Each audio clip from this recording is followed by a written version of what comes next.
Right. Welcome, everyone. Happy Thursday and happy fall. My name is Liana, and I oversee the community here at Educate.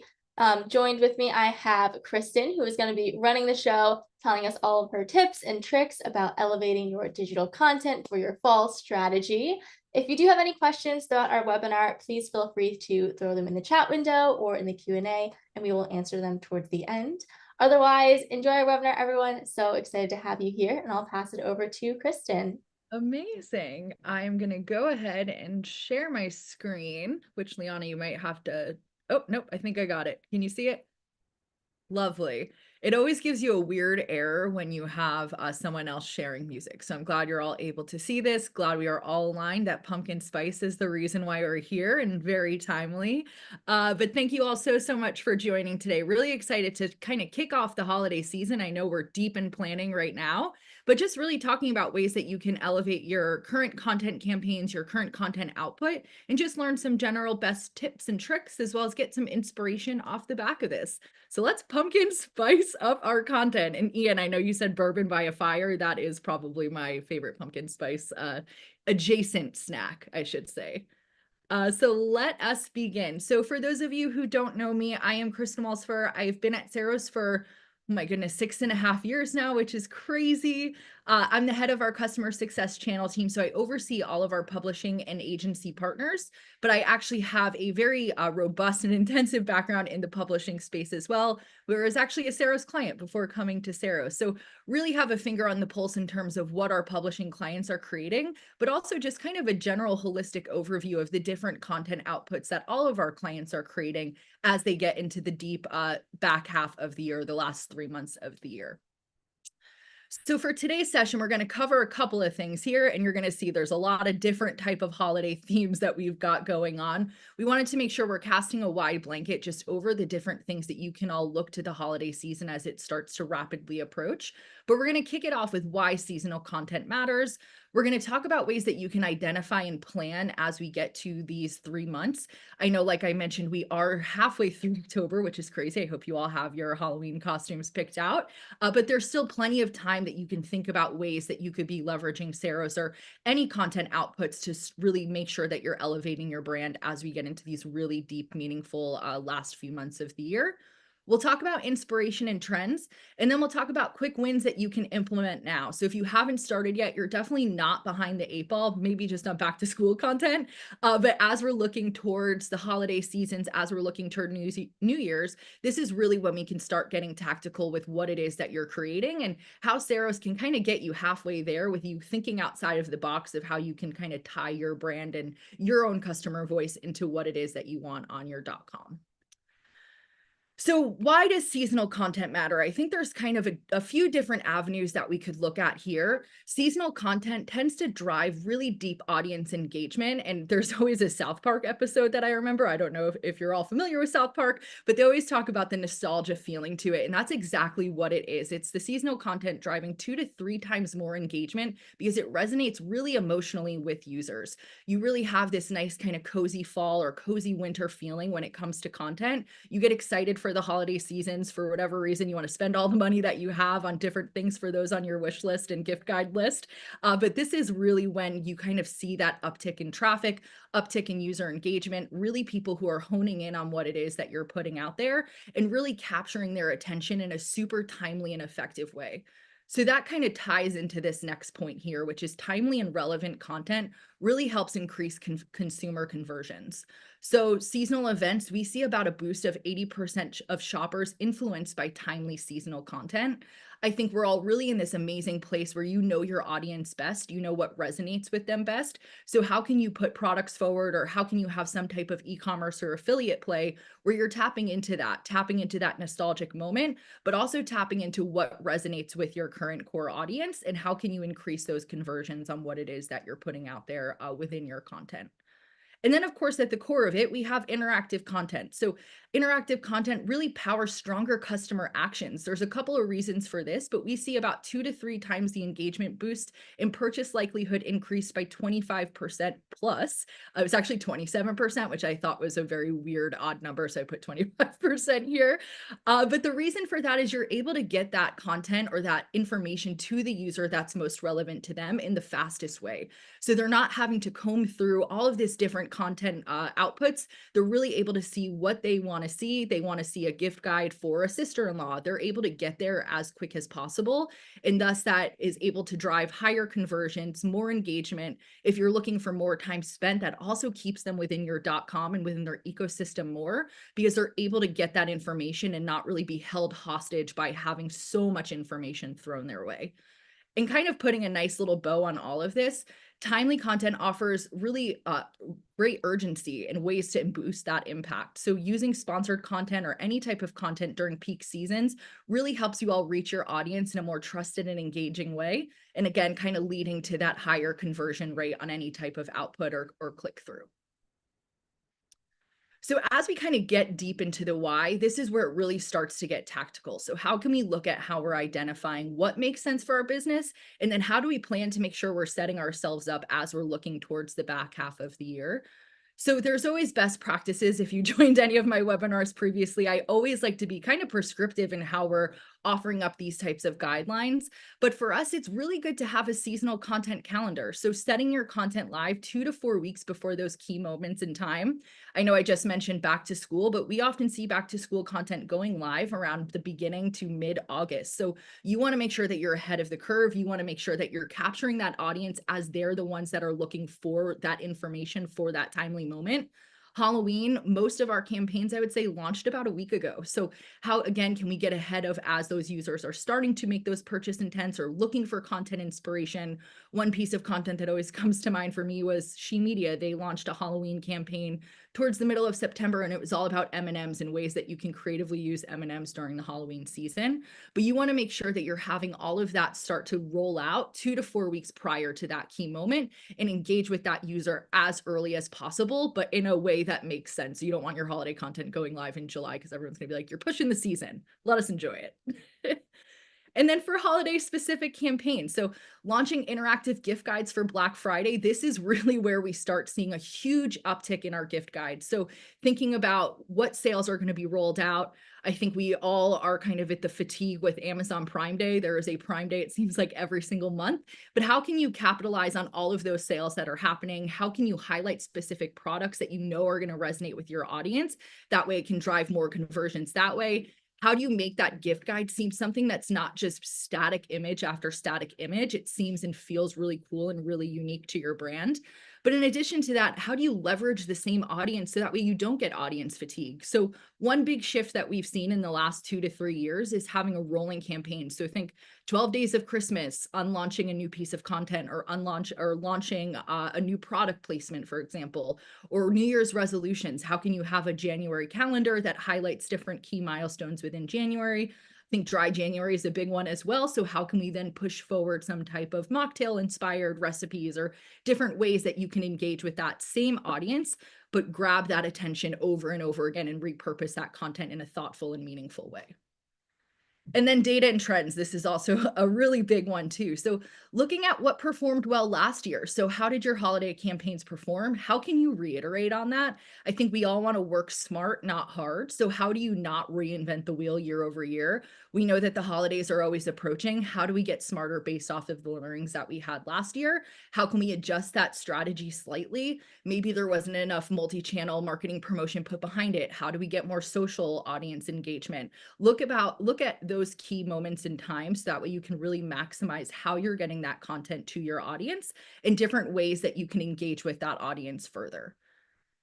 And then this one I would say is probably the most important to anchor to. It's being flexible and agile. We are in an area right now where trends are changing rapidly. So how do we stay on top of those trends? And flexibility is key to that. So how can you adapt to those trends, making sure that your team is aware of the trends that are happening, making sure that if Pesto the Penguin is trending, you have some Pesto the Penguin shopping experience that you can offer to your users.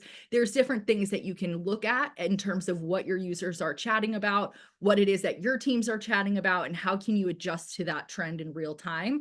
And staying agile, making sure that you can adapt and be flexible is super important. But also tying back to this analytics portion as well. If there is a moment where you have a gift guide and one piece of content that you really wanted to perform isn't performing, perhaps adjust it higher on the page and hit republish on your Saros content. You'll be able to really capture the attention of your audience. Or if someone isn't clicking, maybe there's a CTA button that isn't super relevant, adding some type of animation to it. So always monitoring, but always staying flexible. So that way you are ensuring that your engagement stays where it needs to be and exceeds what you saw the year prior.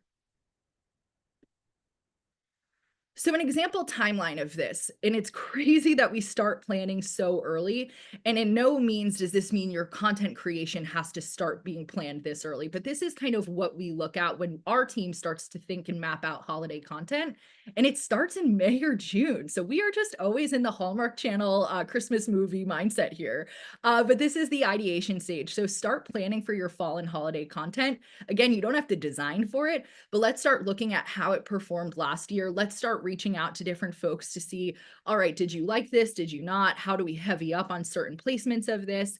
And really brainstorm ideas, gather those insights, identify key dates that you want to launch those campaigns, and really make sure that you're setting yourselves up for success. You don't want to be come October and realize, oh my goodness, we actually didn't put out any Halloween campaigns and we have 2 weeks left of it. So this really allows for you to have ample time to be able to set those calendar dates with your team and make sure that you're not overburning on those design resources and making sure you're adequately scoping out any type of campaign that is coming.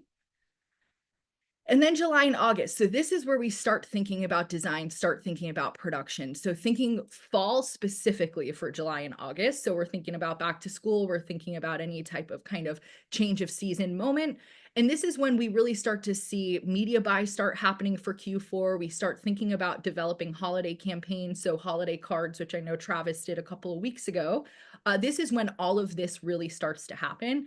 And again, this is to make sure that you're setting yourselves up with not being kind of running around with a chicken without your head on, and being able to really adequately map out what makes sense for you all when it comes to actually creating and going to market with that live piece. And then once we get to September, this is when things start rolling out and they don't stop through the end of the year. So you launch back to school, you start rolling out that Halloween campaign, early Thanksgiving content as well. This is often where this starts to come to fruition. You start designing it, thinking about green bean casserole and thinking about stuffing, and then finalizing those end of year holiday season plans. Activation stage. So now let's push this content live. Let's prepare for Black Friday, which is right around the corner. So how are we now able to make sure our media buys are secured, the placements of all of this content are locked and ready to go? And how do we make sure that the design is almost completed? We want to, at this point, have everything pretty much locked and loaded. Again, so many people are out of the office during this time, but also you don't want to be scrambling come post the end of the year. We know that most agencies are super heavy towards Q4. So how do we make sure that we are delivering in a timely fashion, making sure we're launching campaigns at the appropriate time? This is why May, June is so important, because you're really able to garner that content calendar internally to make sure that you're hitting this activation stage in the best possible way. And then once we hit November, December, we are now completely done. We're kind of setting it and forgetting it. We're in full rollout and execution. We roll out all of those holiday campaigns, Black Friday, Cyber Monday, Christmas season, and then we begin to plan for that New Year's January content. So again, I know I mentioned having some type of rolling campaign, but this is really where that could come into play. And when you are doing a rolling campaign, if we're thinking Black Friday or if we're thinking New Year's, what you can do is have all of those modules already built out within Saros and just enable them. So that way you're not designing it in real time. Everything has already been designed for you. You just have to simply enable, republish, and you kind of set it and forget it that way. So this is kind of the framework that we work off of. I know it's the framework I worked off of in my prior life to Saros, but this really allows for you to make sure that as you're thinking strategically throughout the course of the year, you're not designing and planning in tandem. You're planning and then thinking thoughtfully about what that design looks like to grab the most attention, the most engagements, the most click-throughs, etc. So the key takeaways from all of this is early planning for successful deployment. So plan ahead, best piece of advice I could give you all today. Capitalize on those key dates and moments. This is really when you're going to grab that user's attention. I always say that the holidays are the easiest low-hanging fruit that you could possibly have. You don't have to think super creatively about what you want your holiday campaign to look like. You already know that you have the general theme. It's just about what that execution looks like. It's about what the KPIs are of that campaign. And that's where we can come in to help kind of guide and navigate what makes the most sense. And then be agile with those data-driven results. Look at how your analytics are performing and have performed. Make sure that you're adjusting in real time and make sure that you're really able to capitalize on anything that isn't performing that should be performing, or vice versa. So here's where we get to the fun stuff. We're now going to look at some content inspiration. And if you joined my colleague Travis's webinar about 2 weeks ago, some of this will be familiar, but some of this is going to be a little bit different.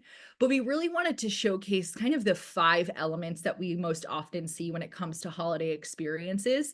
So again, emphasizing holiday themed visuals to enhance that immersion. You want it to feel cool. Holidays are a fun time. Again, you have that familiarity with the nostalgia play to it. You want it to feel cozy. You want it to feel like you're drinking bourbon by a fireplace. So how do we capitalize off of that?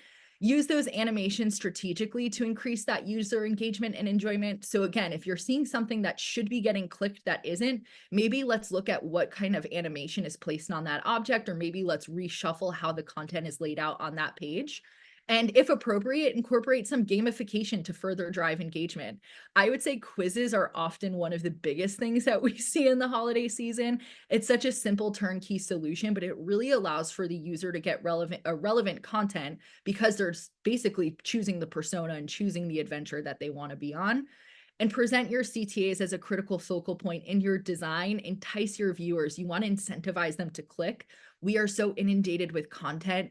We have content fatigue at this point. So how do you really stand out and make your content magical? Again, one really big thing that I'm always a proponent of, especially with holiday campaigns, is having this live cross promotionally. Have it on your socials. Make sure that you're sending it out in newsletters or e-newsletters, so that way your users find ways to have those magical moments. And there's a lot of different kind of elements that you can anchor into and hook onto.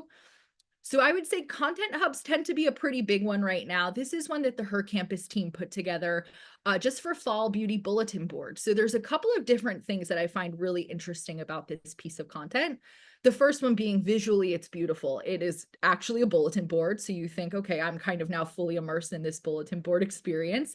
But as you're clicking through, there's different elements for me to decide what I want to look at first. So I'm big into skincare. Let me go here. Let me see these products that it's now going to push forward to me to actually click off and make the purchase. But in addition to that, as I'm scrolling down here, I have these really nice kind of elements of hide and show with these different pop-ups on the post-it notes. And we're anchoring to a moment in time outside of the fall season. We now have election content that's really seamlessly incorporated into this. So I think in terms of execution, in terms of layout, this is a really beautiful way to showcase a content hub. Whereas someone who is navigating through it, I don't feel overwhelmed. I don't feel that fatigue of looking at a ton of different words that are on the page. Everything that I want to engage with is entirely enticing to me. It's not just showing me the information just for the sake of showing it. And I think that's really important when you look at the type of content that you're putting out there, to have that really nice breadcrumb moment to get the user to actually click and take action on what makes sense to them. Going back to the data point, you're now able to capture those analytics based on what's resonating with your audience. And when you do the fall to bulletin board next year, you can actually tailor it to maybe just skincare and really heavy up on having different shoppable products for skincare. But I think in terms of kind of execution, this is a really nice one that we often recommend, of having that element of surprise in that piece of content. Jumping back here, seasonal shopping, I would say I am very much a seasonal shopper and also an all year shopper. But there's really fun things that you can do with seasonal shopping that are outside of the gift guide, something that's really fun and exciting. So, this is one that the Mashable team put together.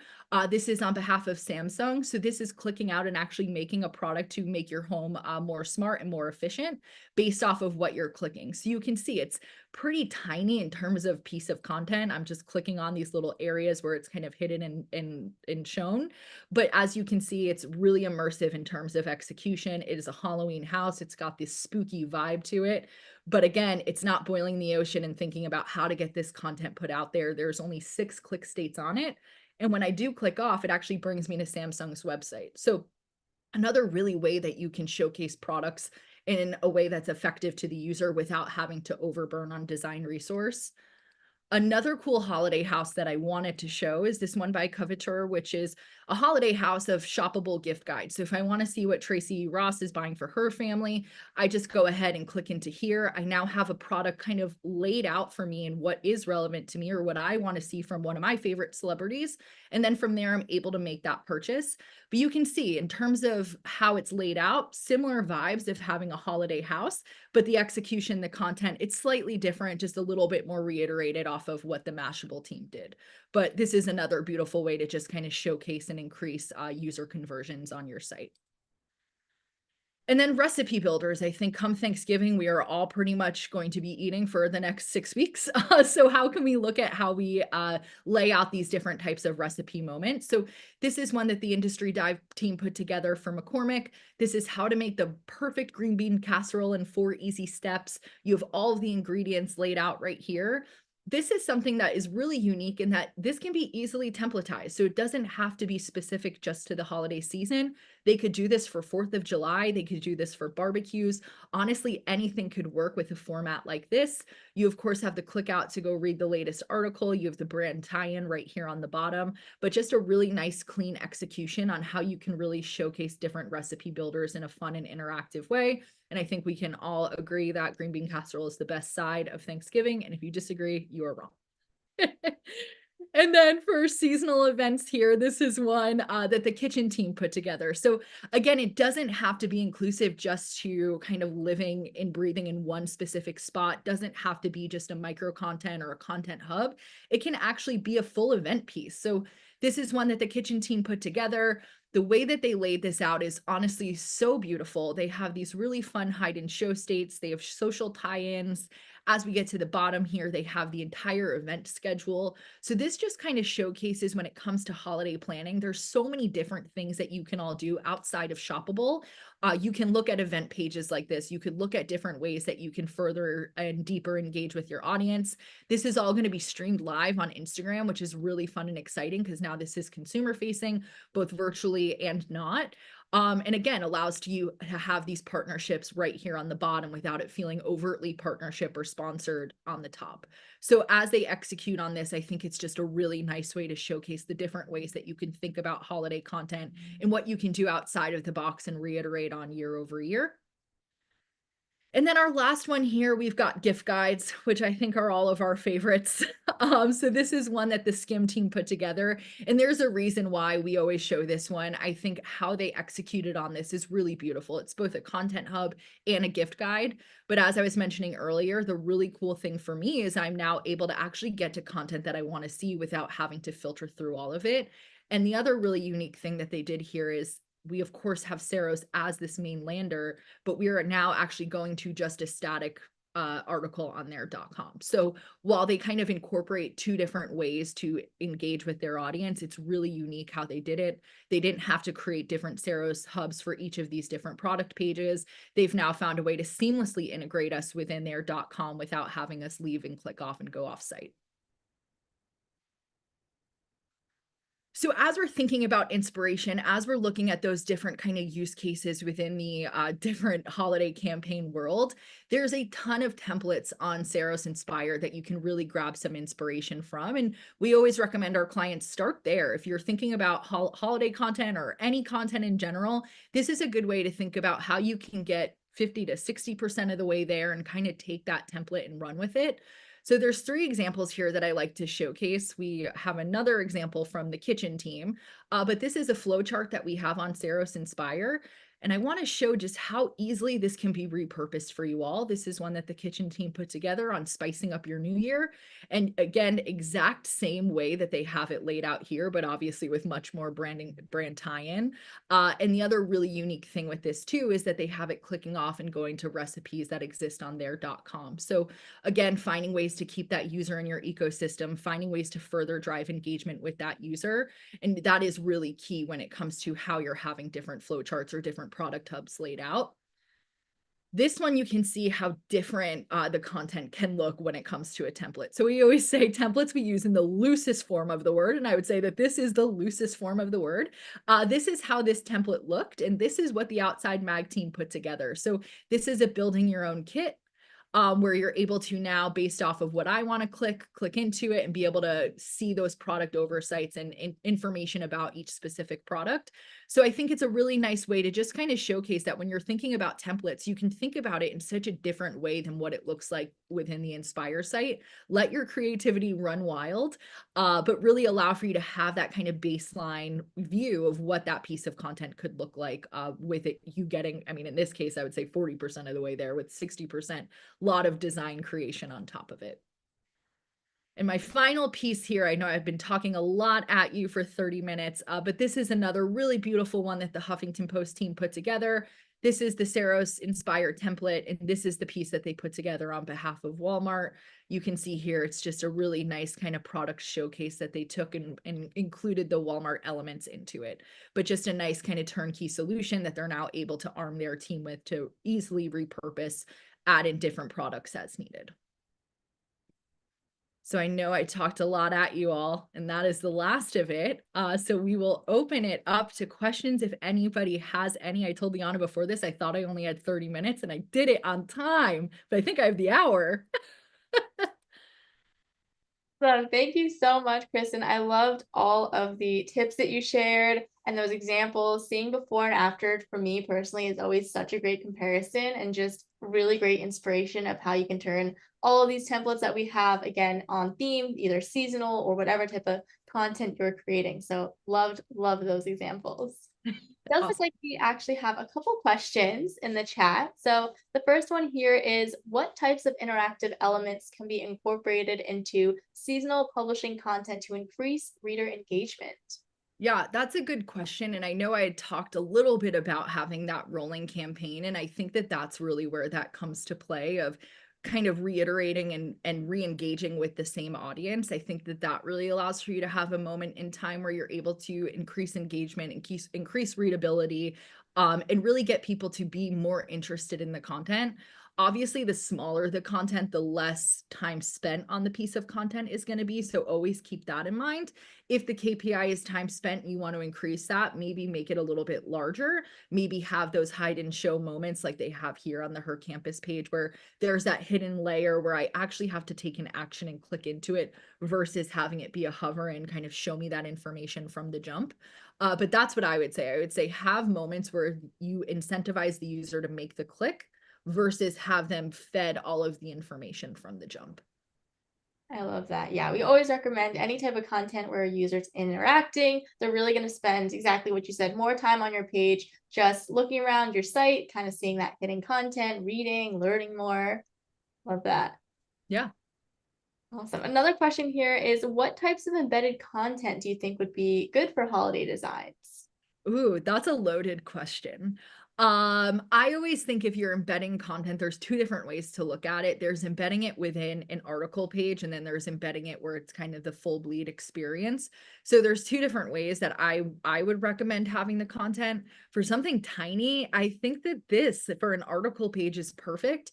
I'm going to assume that the way that the Mashable team probably had this laid out on their website is that they had static text on the top and at the bottom. So that way there was a bit more about the products versus it just kind of being, as I click into it, not really image heavy.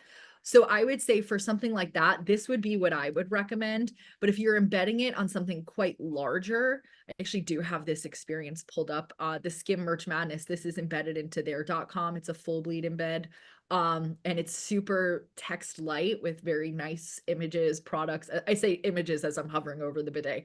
But this is a way for your users to engage with the content in another way. So they essentially were voting on this. And then once you got to, I think it was like the second week of April, they voted the MVP, which was the most valuable product. So for me, if you're embedding it in an article, always go smaller, always go very content light, because you're going to assume that there's going to be content somewhere else within that page.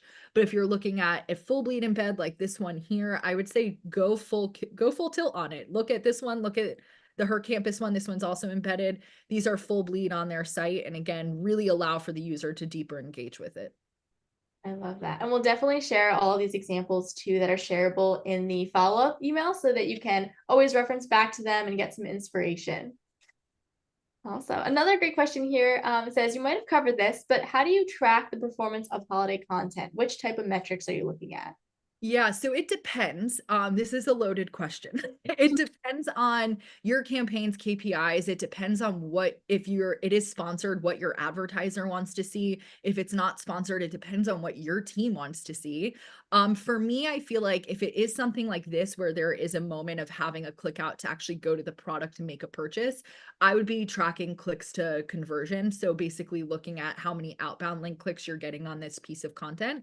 But if it's something that you're not really requiring the user to take action on, like this one here, I would probably just look at page views and time spent on it. I would see how long people are looking at the content. There's not a ton of click states on this one, so you're probably not going to want to report back on actions that the user took. But for me, it would be looking at time spent. And if someone makes it down here, looking at this link, because this one's pretty deep within the page. But I would always say, look at what the main KPIs are of the campaign.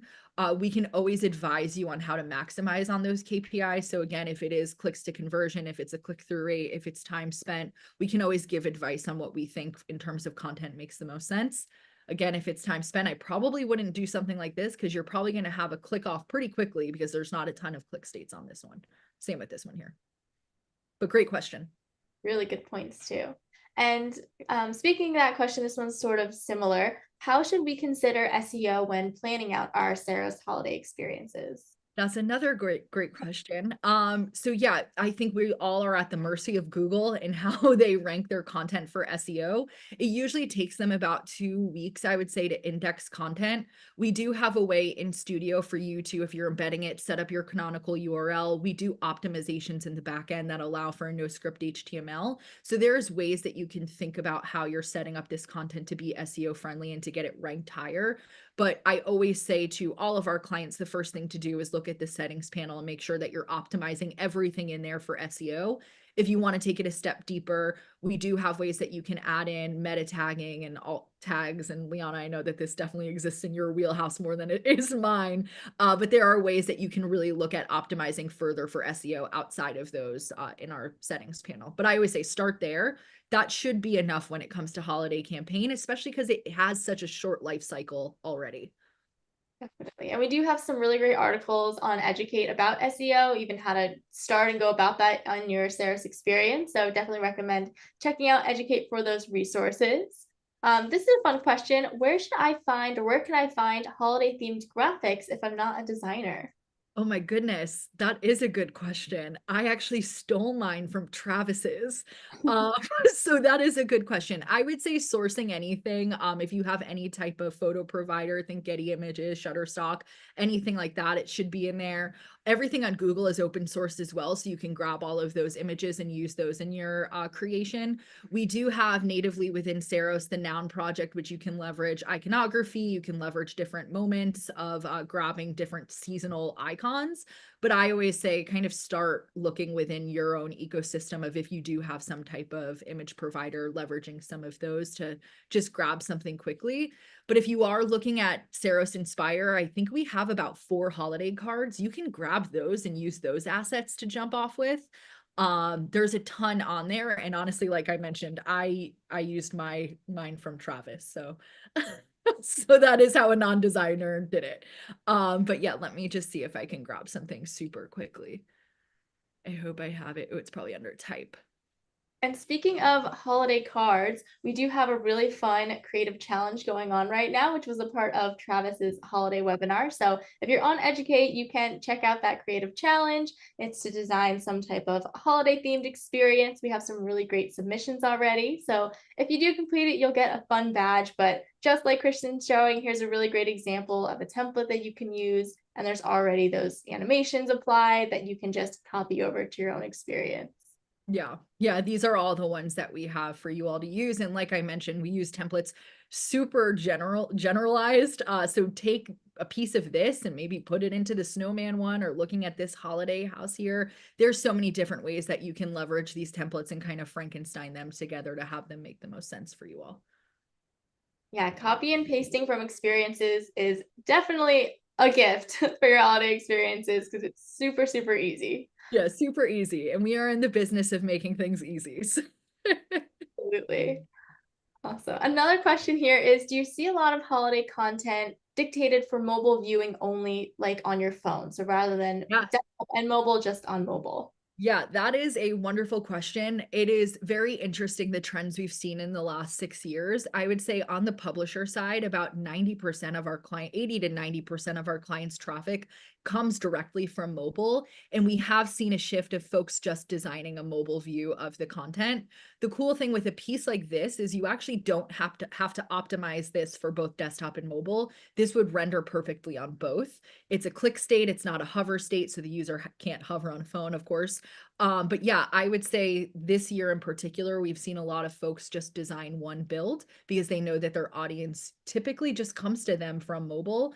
And like I was touching on with any type of social element to it, you're going to get all your traffic coming from social unless it's on LinkedIn usually. So that's another way to look at it too. What other promotional elements are you putting behind that holiday campaign? So that way you can be as efficient, as agile, and adaptable in real time. So if you want to build just a mobile, I would say absolutely go for it. But if you want to do something like this where you know it's going to render perfectly on both, that would probably be the avenue that I would take first. And then another question here, what strategies can publishers use to ensure their content resonates well with different audience segments? Yeah, great question. This is a big thing that we saw at the start of the pandemic, I would say, which is looking at your audience. You, of course, usually have a pretty specific demographic of who's coming to your site, but in some off chance that you have a multitude of different folks, different demographics coming in, how do you make sure you get that content that makes sense to them? Kind of like what I was touching on with the Skimm holiday gift guide.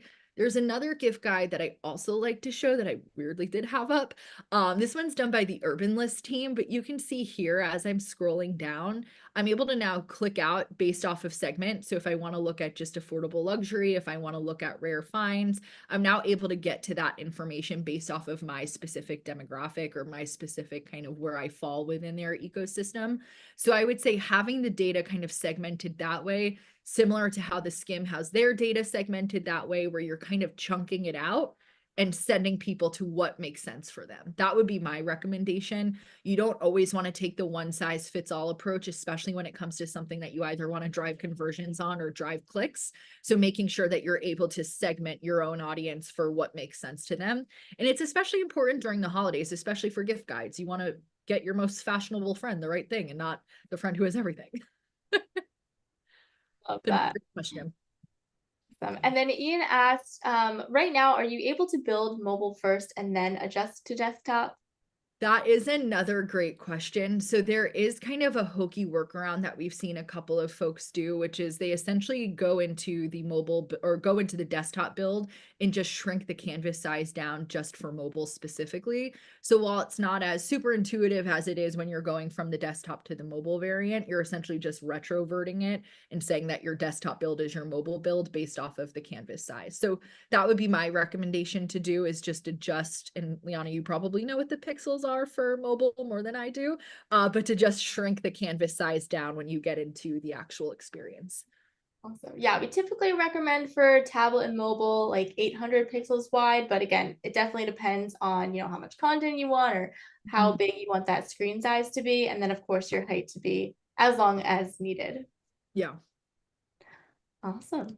And then our last question here is actually about the Creative Challenge and where they can find it. So if you go to educate.ceros.com, Kristen will pull it up. On the left-hand bar, you'll see that Creative Challenges tab, and it'll be the first one up there. So like we mentioned before, this is just a really fun way to be in the studio, start creating something fun that's maybe not work-related, or maybe it is. And if you do create the creative challenge, you get that fun badge at the bottom next to your Educate name. So definitely recommend to have fun with it and start creating and looking at everyone's examples. It's a really fun way to start building your seasonal content. Awesome. Should I do this maybe? I think you should, with all the inspiration you have. I'm gonna throw something together, I think. I love it. Well, thank you all so much. I hope that you learned something today. I hope your holiday creative juices are flowing. I hope we're ready to have some eggnog and some pumpkin spice cookies. But yeah, if you have any questions, definitely reach out to me. I'm here. I am happy to help. Reach out to the Educate team or your customer success manager. We are always happy to share inspiration. We have so much of it. So if there's any more advice or feedback or anything that you all need, definitely reach out. We are happy to help. Maybe we'll wear Santa hats. We'll get crazy. Thank you so much. This was amazing. Thank you all so much for joining. We'll post the recording and send out all of those great resources that Kristen covered. But again, thanks everyone for joining, and we hope to see you at the next webinar and in the community. Bye, everyone. Bye, everyone.